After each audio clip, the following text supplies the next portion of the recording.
Hello, everybody. Welcome to tonight's virtual event. My name is Alexa Dalbis. I'm an admissions counselor here at Pace University, and tonight's event is being hosted in conjunction with our Center for Academic Excellence. Now, tonight's event is designed to give you all some insight as to how your fall semester schedule is going to be built. Because if you didn't know already, it is going to be built for you. So we're going to talk a little bit about the different factors that are going to be taken into consideration as your academic advisor builds your fall schedule. And you'll have the opportunity to learn all about the different resources that our Center for Academic Excellence provides to our students throughout their 4 years here. In a moment, I'm going to hand things over to our advising experts. We have Kathy Reynes-Meeker, who's the Associate Director of First Year Experience, as well as Jennifer Talbot, the Director of Retention and Retention Assessment and Analysis. And they will be guiding us through the scheduling process. But before we jump into things, I do want to let everyone know that we have another admissions counselor, Michael Bowler, in the chat tonight. So if anyone has any questions, we will be monitoring the chat room throughout the night. You'll either be answered in the chat room feature, or we will be having a Q&A at the end of the presentation as well, where we'll be addressing questions. So without further ado, I'm going to welcome Kathy and Jennifer to the stage. Welcome, everyone. I'm Kathy Reynes-Meeker. I direct the Office for First Year Experience for PACE on the Pleasantville campus. I'm presenting today with Jennifer Talbot, Director of Retention Analysis and Assessment. And Jennifer's going to help me by jumping in to clarify things or helping to answer chat box questions. We've been looking forward to speaking with you today. In this session, Jennifer and I will discuss a little bit about your first year experience at PACE and how your first semester schedule is created. The information we share will be a sneak peek of academic information you'll receive at orientation. We love working with our students, so we have left time for questions and answers at the end. At PACE, we have the Office of First Year Experience that I direct. The goal of my office is to support your transition to PACE. We will guide you as you adjust to your new home at PACE. We want to see you making the most of all that PACE has to offer as you work hard in the classroom, meet new friends, and become an active member of the PACE community. The fact that you're here is a great indicator that you're already on the right track. The First Year Experience Office oversees first year academic advisement and course registration during the fall and spring semester of your first year. Right now, you don't need to worry about creating your schedule for this fall. It's being created for you. During the first year, we also support your efforts to excel in the classroom by using an academic alert system called On Track. And this system is a system that's set up to give you feedback about how you're doing in your classes. If professors deem that you're starting to struggle a little bit, they'll let your advisor know, and they'll reach out to you to make sure that you're reaching out to academic resources on campus so you can work harder to get back on track to succeed. All first year students meet once a week in a seminar course called University 101. In your University 101 class, you're going to have an opportunity to get to know your classmates, your University 101 instructor, and usually an upper class peer leader. This University 101 class is usually made up of about 22 other students who meet once a week for 13 weeks for 85 minutes. During this class, students learn about academic and life skills and how you can make the most of all the many things PACE has to offer.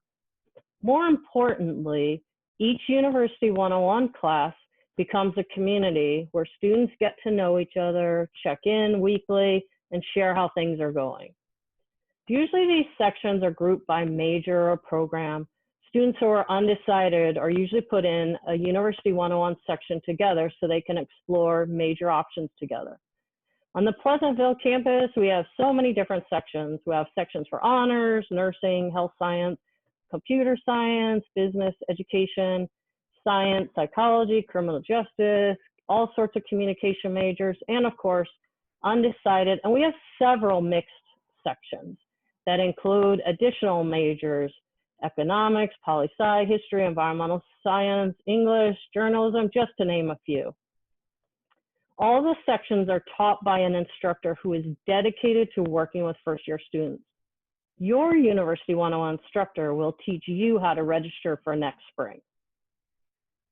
Peer leaders are an important part of the University 101 class. They know firsthand what it means to be a successful first-year college student at PACE. In your University 101 class, they will serve as mentors and will help you with your first semester transition to university life. On the next slide, we're going to go over how's your schedule built. This summer, your first semester schedule will be created for you by one of the professional academic advisors. On your end, once you deposit, you are asked to register for orientation, complete a course selection questionnaire, and take placement exams. The course questionnaire and placement exam results for math and English are sent to the academic advisor so they can begin creating your schedule for the fall. Your schedule is completed in a way that provides you with a balanced foundational schedule. Most students will have English, math, core classes, and liberal arts requirements. Some, but not all, will have learning communities and a class in their major. Undecided students are often not placed in a math class until they are sure of their major. Sometimes students need to take classes to prepare for required levels of classes. Each class will move you forward towards graduation. So we're going to go over the course selection questionnaire next. As you sign up for orientation, most of you completed this course selection questionnaire. Throughout the following slides, I will highlight areas of the questionnaire so you understand how the information is used when advisors make your schedule. You can think of completing the questionnaire as if you're creating a profile about yourself and you're introducing yourself to your academic advisor. Upon completing your profile, you'll have an opportunity to let an advisor know if you're planning to commute to PACE. Commuters are those not living in the resident halls. As your schedule is made, advisors will try to keep this in mind as they build your schedule so that they are keeping into account time you may need to get to campus or back to home. On the next section of the course selection questionnaire, you are told what major you have been admitted to at PACE. Here you'll have the opportunity to let us know if you've had a change of heart of what you want to major in. If you are changing or deciding that you want to major in something different from what you were admitted with, you should indicate it on the questionnaire, but also let Alexa Dalvis of admissions know if you want to change your major. It'll be very important for those building your schedule to know your intentions. On the other hand, it's perfectly fine to be undecided too. You can also let us know if you have any intentions of pursuing medical school. This helps to make sure we are mindful of the path you need to start in the fall. On the next part of the course selection questionnaire, you rank order the learning community options. A learning community links two separate courses from two different subject areas. It allows you, professors, and peers to share a coherent and enriched learning experience. It's a requirement of all PACE students to take a learning community. Many of you will be in a learning community this fall, but some will need to take one in the future, in a near future semester. The fun part about a learning community is that you get to learn with some of your peers for 2 classes. Sometimes great friendships start in learning communities. The next part of the course selection questionnaire, that's very hard to say when you say it 10 times, are areas of interest. So areas of interest represent subjects you are interested in learning about. These can be directly related to your intended major, but they can also be topics you want to explore. Advisors will use this section along with your major interest and the learning communities you say you prefer to select appropriate classes for you. And the next part of the course selection questionnaire we're going to review is the language part. All PACE students need to take language. And depending on your level of language, you need to take 1 to 2 semesters of it. You can test out or you can test to see where you would start with your language requirement.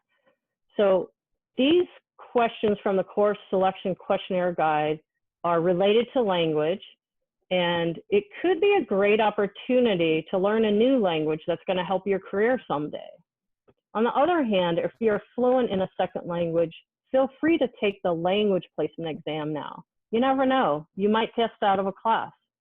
You can find more information about the language placement exam on the PACE website under placement tests and then languages.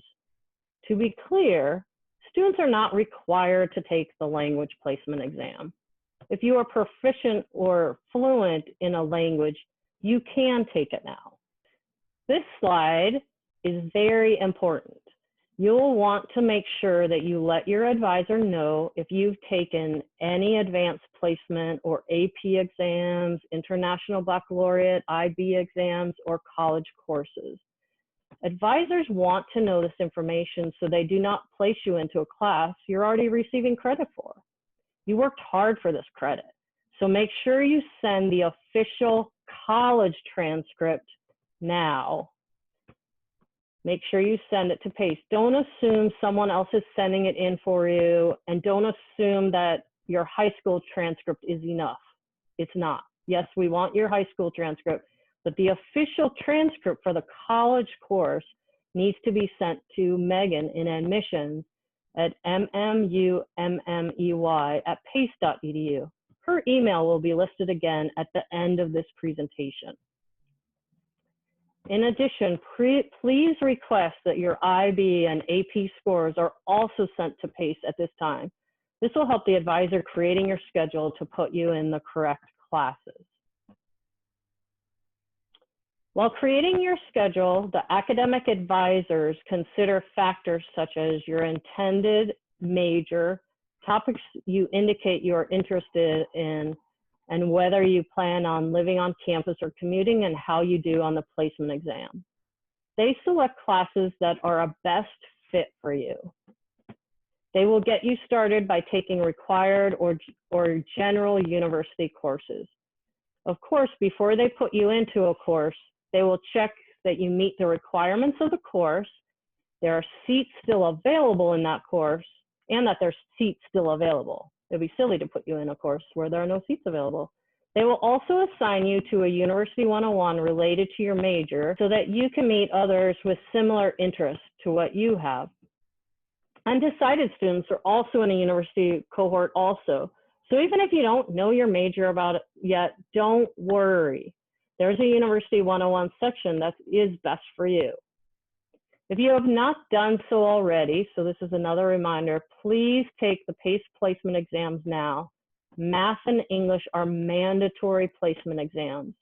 These exams are meant to put you in the appropriate level class. It is advised that you just try your best now. You don't want to get placed into a class that's too easy or you'll be bored, or too hard where you struggle. Just take the exam and just do the best you can. These tests will not impact your acceptance into PACE. Please take them now. The sooner you take them, the sooner the professional academic advisor can start working on selecting your classes. This is time sensitive, and the math and English placement exam should be completed now and before June 15th. Even in cases where you assume that you'll be receiving college credit, we recommend that you take the placement test for math and English, as sometimes a course does not articulate as the prerequisite you need, and waiting for this final determination can delay your schedule being made. If you're fluent or proficient in a language, please take the language placement exam. It is found on the PACE website. As a reminder, once there, go to the placement exam, scroll down to language, where you will either be able to take the placement exam in the language you have mastered, or it will guide you to options. This language exam is not a mandatory placement exam. Take it only if you're fluent or proficient in a language. At orientation, you'll meet with the professional academic advisors for your school or program. You'll have time to ask more questions then. During orientation, in some cases prior to orientation through email, you'll learn how to access your schedule. At that time, if you determine you were put into a class that you already took at a college or already earned credits towards, please make sure the advisor who contacts you or the advisor who you Zoom with during orientation is made aware of the situation. Once the academic year starts, you're going to meet with your University 101 instructor weekly. They will be an important person for you to get to know this fall. They are excited to meet every one of you. Student Life has a wonderful orientation plan for you. You'll meet new people and you'll have many of your questions answered then also.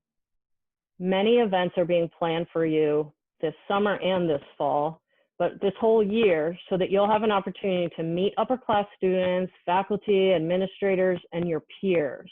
It's going to be the best time of your life, and you're going to make some of the best friends that'll be your friends for your life.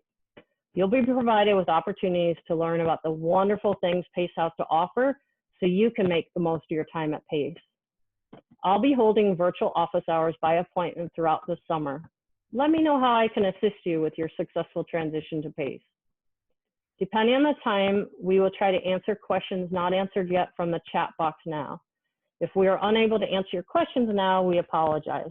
Admissions will help us to answer remaining questions this week. Welcome to PACE. We are both so glad that you're part of the PACE community. Thank you for joining us today. Stay safe and healthy. We're so glad to welcome you to the PACE family. Thank you so much, Kathy, for everything. If you have any additional questions, Kathy's email is right there on the screen, and I will be able to put it in the chat as well. And again, for any students who may have any types of AP scores, IB scores, or college level transcripts, make sure that you send those to our colleague Megan in undergraduate admissions, and her email is listed right on that page as well. In addition, we want to just remind everyone to stay connected with PACE throughout the summer. Obviously, you guys will be going to orientation and taking part in a lot of fun virtual events over the next few months, but make sure you're engaging with us on Instagram and just staying in tune to what we have to offer. So that way, once you get on campus, you're well aware, in the know, informed, and ready to become a PACE University student. So as Kathy mentioned, I'm going to pull up the chat right now to see if we have any questions. And as of right now, we don't have any questions. So maybe to get the ball rolling, to get the juices flowing, I know a question that I often get as an admissions counselor is about minors. You know, what are available to students in terms of minors, and when should they go about declaring that they want to pursue a minor? I'm happy to jump in and happy to be here. So great question about the minors.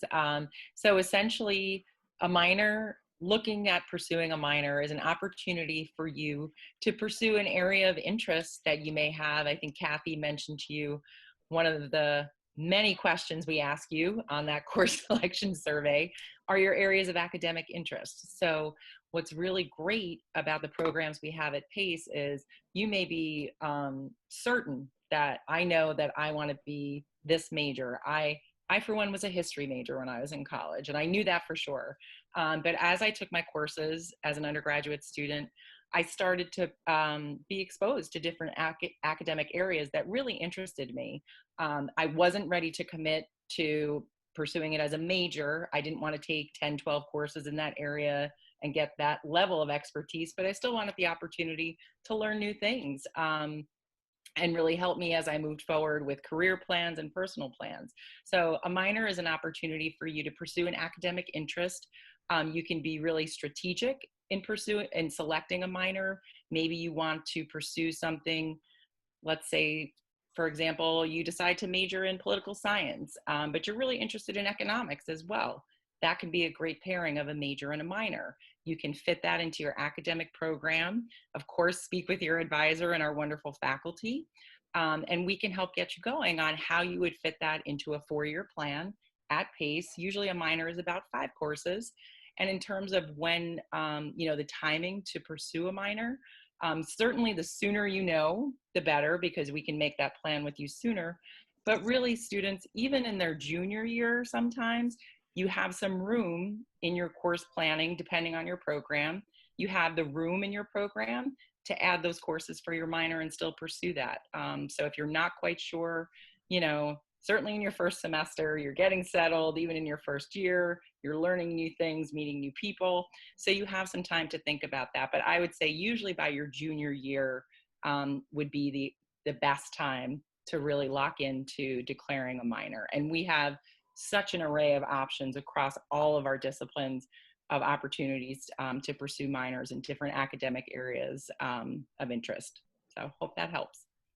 Amazing, thank you. We do have a question from Giovanni in the chat as to where he can access the placement examinations and when he should have them done by. So you can actually access the placement exams in a few different areas, but for starters, I'm going to post the link in the chat right now. So you can log on to the webpage, and then from there, there will be different links. There are placement exams specific to each campus, so make sure you are choosing the Pleasantville campus for the version of the test that you are taking. And we do ask that all of those tests are completed by June 15th, so your academic advisor has plenty of times to get your schedule complete and all put together by orientation. You can also access those placement exams via your next steps checklist in your applicant portal as well. So if you sign into your applicant portal, there's actually been a new tab recently added, and it'll kind of detail all of those next steps that you have to take in order to join us in the fall. It will list out all of the placement examinations in addition to a few other items that you need to submit.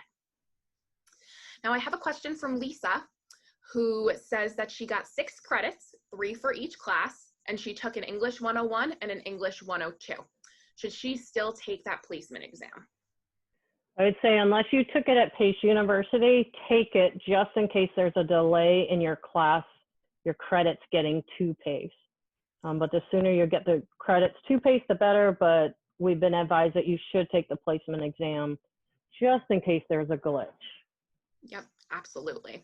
And unless we have official scores on file, we would still need for you to take that placement exam. We wouldn't be able to waive that exam. So like Kathy said, we really encourage all students to take those placement exams regardless of whether or not they think they have the credits to waive out of the requirements, because once we do get those credits on file, you will still be waived out of the requirements regardless of which scores you end up getting on the placement exams. As somebody who has been, I have been an advisor at Pace, so I have been making student schedules in the past to welcome our first year students. So I do, just to reiterate, taking those placement tests, if you can give us the most information, I'm sure that course selection questionnaire may seem a little, oh, what else do you want to know about me?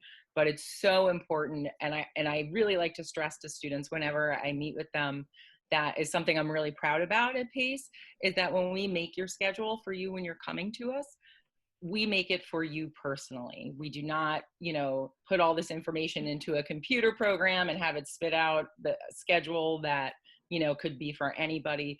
As much time as we ask you, hopefully not too much, but to tell us about yourself in this questionnaire, there really is somebody like me, like our advisors, there are people who are really looking at that for each one of your responses. And we really do take the time to read what you're telling us. Like, I consider it, I'm the chef and you're giving me all the ingredients to make you an amazing dish. And if you leave out one of those key ingredients, the end result, that meal is not going to be as great as it could have been. And my goal is to make you the best meal ever. So as long as you give us all these ingredients, we are ready to serve you the best meal of your life, if you will. Yep. That's an amazing analogy. I love that. I do have a question here from Jaden. I can probably answer this one myself, though. Do students have access to placement exams if they haven't paid the deposit since it's due on June 15th? Students cannot access the placement exams until they have submitted that deposit through PACE. So if you do submit deposit on the 15th, we will just ask that you submit those tests ASAP, even if it is a day or two after, still just getting it in as close to that June 15th deadline as possible. Again, to make sure that our advisors have plenty of time to really give you that personalized schedule that you're really going to enjoy taking in the fall. So definitely recommend, if you're feeling good, feeling sure, ready to commit to PACE, submit those deposits ASAP so you can get that ball rolling in terms of placement exams, getting registered for orientation, and all those fun next steps. And Lisa has a question regarding whether or not the schedule is created with a student present, or is it up to the advisor to make the first year schedule completely on their own? advisor is going to make the schedule based on what you put on the questionnaire, based on the placement exams, and based on what they can see are in terms of classes that are open or faculty that'll be best fit for you. So they're going to make it based on what you tell them. In the future semesters, you're going to be taught how to create your own schedule, and you're going to select the classes that you want. Yes. And just to add on to that, Lisa, I think one of the really important pieces, there are a lot of important reasons why we want and are excited to welcome all of our incoming students to an orientation session. But among the many things that are great about our orientation sessions is that you will have an opportunity to connect with an advisor. So when you get your schedule, if something if we missed one of the ingredients or you have questions about the schedule that's been created for you. So, we certainly don't want students to feel like they've been involved in their schedule making. At this point, it is through your responses to the questionnaire, but you do have the opportunity at orientation and beyond to have a conversation one-on-one with an advisor, ask those questions, because, things change. Things could change from the time you complete that questionnaire to the time you show up to orientation. So just some reassurance that we certainly don't want you to feel left out of the schedule making process. If anything, we want to put you right at the center of that. And I think a lot of times too, when I've met with students with questions about their schedule, it's a great opportunity to explain some of the reasoning behind the classes that we do put onto your schedule, because as advisors, we know your pathway to completion of your degree in 4 years, and we do everything. I always would joke with students at orientation sessions when we would meet and have the question session about schedules. And I said, well, if anybody has a question about, does this course count? I said, I can tell you with all certainty, without even looking at your hundreds of schedules, yes, it counts. But we also want to reassure you why things count and why we put you in there. So sorry for a little bit of a lengthy response, but again, I just want to reassure you that there is an opportunity to speak and connect with an advisor. Even though we are making the schedule for you and giving it to you, you will have that chance to have that conversation. And you may also see an email come through to you from an advisor at PACE. So I would be like, if you've already submitted your questionnaire, you've taken your placement exams, people like me are going to start building your schedule. And I know honors on both campuses, I think they've already started. And a lot of the time that they may reach out to you to say, hey, I want to clarify this, or I was thinking of this class, but I'm not so sure based on what you put on the questionnaire. Can we talk through this? So you may get some emails or phone calls from people working at PACE who are working on your schedule, who want to include you in the making of your schedule if they have a question.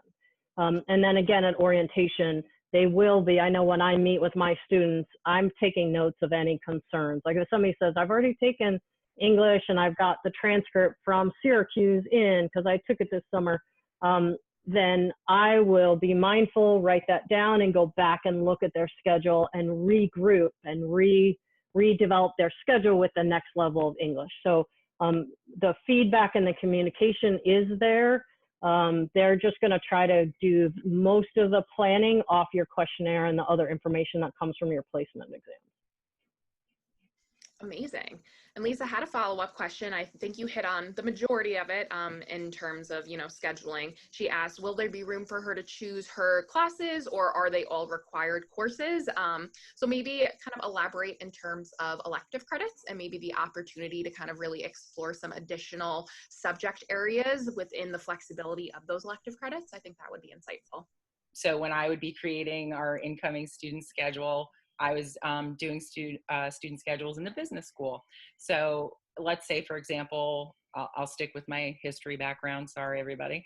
A student had a history course on their schedule, and inevitably, understandably, that student would say, why the heck do I have a history course? Like, that doesn't count for business. Why do I need this course?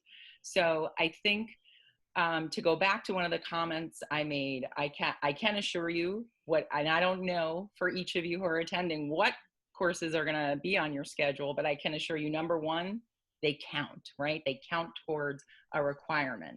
And there are different kinds of requirements for your degree. Some places you really don't have too many choices. You have to take it. And there's a reason behind that. For every course selection, there's a reason. If it's a requirement for your major, your program, there's a reason why you have to take certain courses. There's a reason why we want you to take English composition courses, etc. But then there's some room that Alexa mentioned. In most of our degrees, there's an area for electives. And electives are just what they sound like. You elect, you choose what those courses are. They don't have to have any rhyme or reason in terms of what your major is, if you declare a minor, etc. If you are a nursing student, let's say, and you feel you really want to take a studio art class because you love painting, let's say, there's room in most programs, and depending upon your program, the number of electives you can take will vary, but there is some room in there for you, like have a free-for-all, take a course. If you want to be, strategic and I want to take as many computer information courses as I can, you can make that choice. So there is flexibility in the courses that you take, that you choose. And then the other thing I would mention that's really important, and I think sometimes gets a little lost in the mix, understandably, because we're so focused. I know so many of the students that I'm so impressed with when I meet with them are, already talking about their careers and what they want to do. So you want to be focused, like, get me to the meat, right? Get me to, I want to be a political science major, get me to my political science courses. But what I would encourage you, and what our curriculum encourages you to do, it has a foundation in liberal arts.